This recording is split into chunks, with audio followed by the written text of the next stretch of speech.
부모 변호사 김철수입니다. 이번 편에서는 제가 인지 청구를 해서 지난주 수요일 날 승소한 사례가 있어서 그 사건을 소개해 드리려고 합니다. 이 사건은 작년 연말에 수임이 돼서 올해 초에 소장을 넣어가지고 약 10개월 넘게 재판이 진행된 다음에 지난주 수요일 날 인지 청구가 인정이 됐습니다.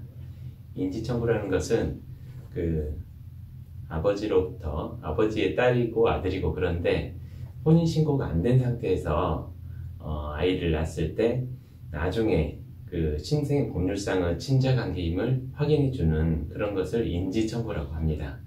근데 이 건에서는 혼인 신고를 안 하시고 그 사이에서 아이를 6명이나 낳으셨는데, 그 중에서 근데 그 후에 아버지가 돌아가셨어요. 근데 돌아가실 때까지 혼인 신고를 안 했기 때문에 아이들이 법률상의 아이가 아니라서, 친자 관계가 아니라서 상속을 받을 수 없는 문제가 있었던 겁니다. 그래서 돌아가신 후에 어머니가 아이들하고 같이 저희 사무실에 오셔서 인지 청구를 해달라 그렇게 하셔가지고 저희가 재판을 하게 됐는데, 그동안 같이 생활하면서 찍은 사진이라든지 심지어 장례식 때 상주로 가족들이 다 기재가 돼 있지만, 법원에서는 이런 경우에 대부분 DNA 검사를 요구를 합니다.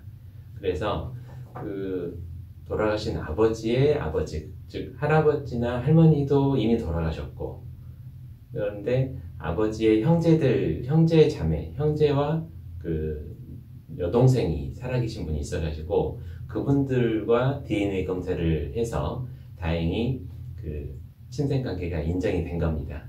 그래서 지난 수요일 날 인지청구가 인용이 돼서 2주간 정도 이의신청 기간이 지나고 나면 확정이 되는데, 이런 인지청구는 상대방이 대한민국 검사가 됩니다. 그래서 이제 검찰에서 특별히 이 일을 하지 않을 것으로 보여서 아마 확정이 되지 않을까 예상을 하고 있고, 확정이 되면 실제로 이제 법률상의 친자관계가 인정이 되는 그런 상황입니다.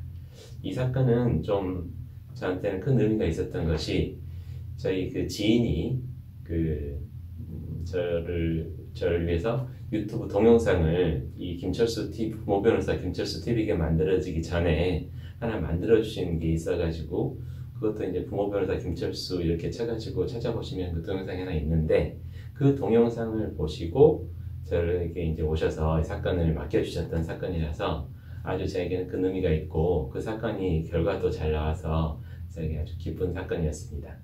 네, 이상입니다.